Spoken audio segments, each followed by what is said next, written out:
Hello, it's Wendy here again from Toonpish Crafts, and I hope you're doing okay. This is a very quick video on how I changed the dichroic pendants that I made recently. I just wanted to show you what I did with them because I absolutely love them.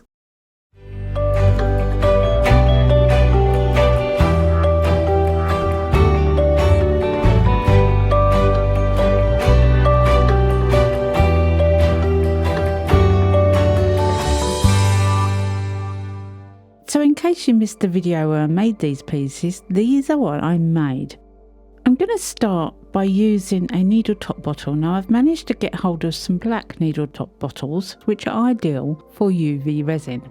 So I'm going to be using some Let's Resin UV resin. I have the discount code on the screen. It'll also be in the description box below. I'm going to put some UV resin in the needle top bottle.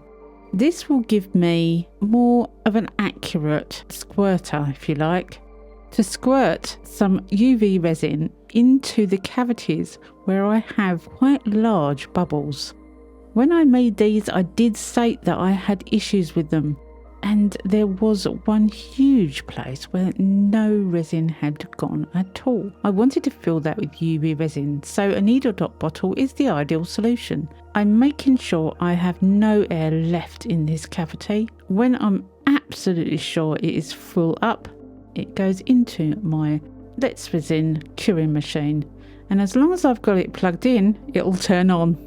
Then with the other one, there is a few smaller bubbles that I want to fill up, and again the needle top bottle comes in very handy for that as well.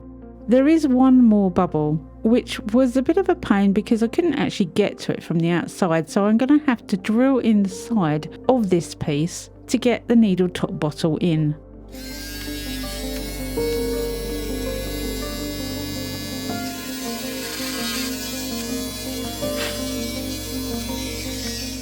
Then I can fill up that hole as well. And resin on resin, clear resin on clear resin, you're not going to see that they have been filled. Once I'm happy, again it goes under the lamp for 5 minutes. And I do love this UV resin lamp. You can just walk away. Moving on to the two leaves, I'm going to use some Gorilla Glue. I'm not going to do anything more to these other than stick them back to back.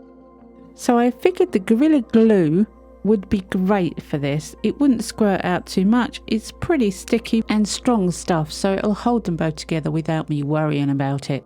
So I'm just spreading out the glue over one half and taking off some excess in the middle. I don't really want this stuff squirting out the sides. I just want it to hold it together. There's too many pieces here for me to get little tiny scrapers in to scrape off excess.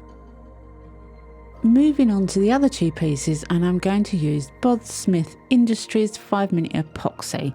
This is a 2-part epoxy glue, and although it says 5 minutes, it doesn't cure in 5 minutes. It takes a couple of hours, but it is pretty solid in 5 minutes. You mix the same amount of both halves and you can put colour in this.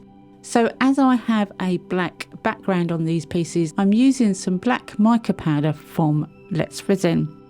It's not exactly the same colour as the black on the back of these pieces, but it's not clear and you won't see it very much. It is more shimmery than I would have liked, but I don't have any solid matte black mica. All my black micas have a shimmer to them. I'll have to try and source that one.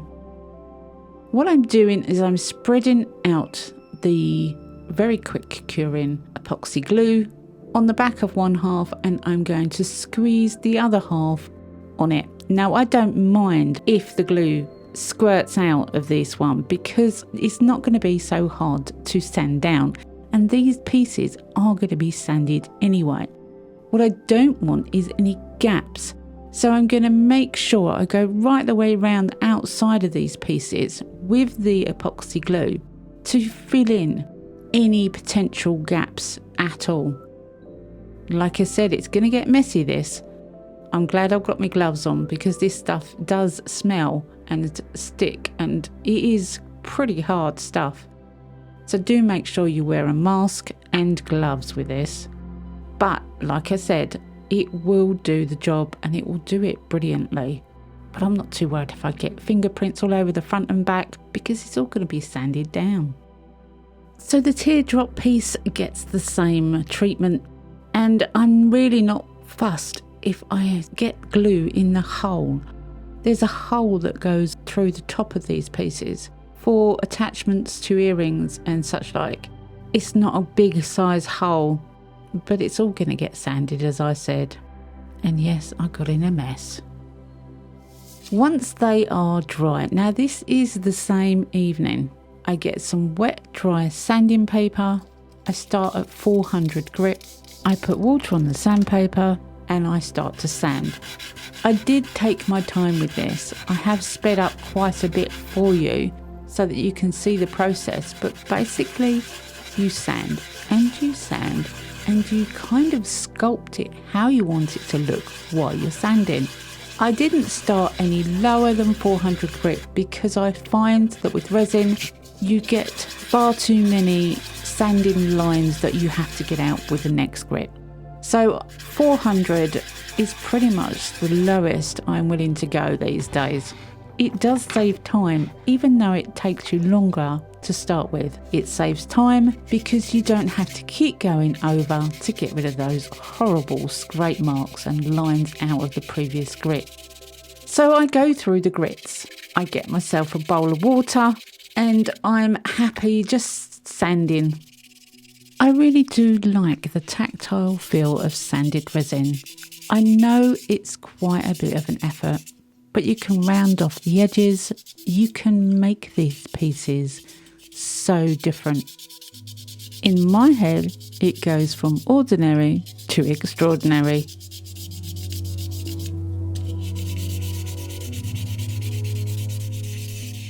Now, I didn't have any 500 or 600 grit sanding paper, so I went from 400 to 1000. And if I'd started any lower, I could not have done that. Once I've done 1000, I go to 1200. Again, taking my time, not rushing this. And you start to hear the sanding noise change because the grit is getting finer.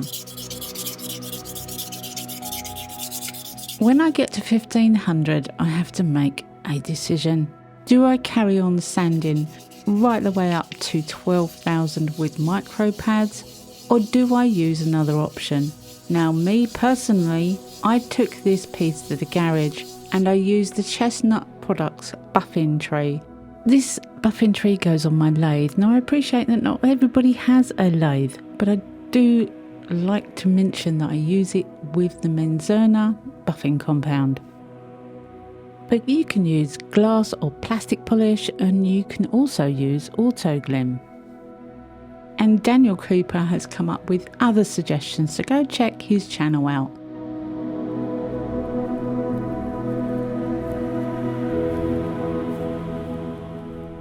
These pieces have come out absolutely beautiful in my opinion, with different colours on each side. They are tactile, they are smooth, they are amazing, and I've made 2 of them into necklaces. They are my favourite necklaces or pendants at the moment, without a doubt. The teardrop is absolutely stunning. I love the diachroic film, and even though the colours are not my favourite, I may be making a purple one in the future. I absolutely love how they've come out.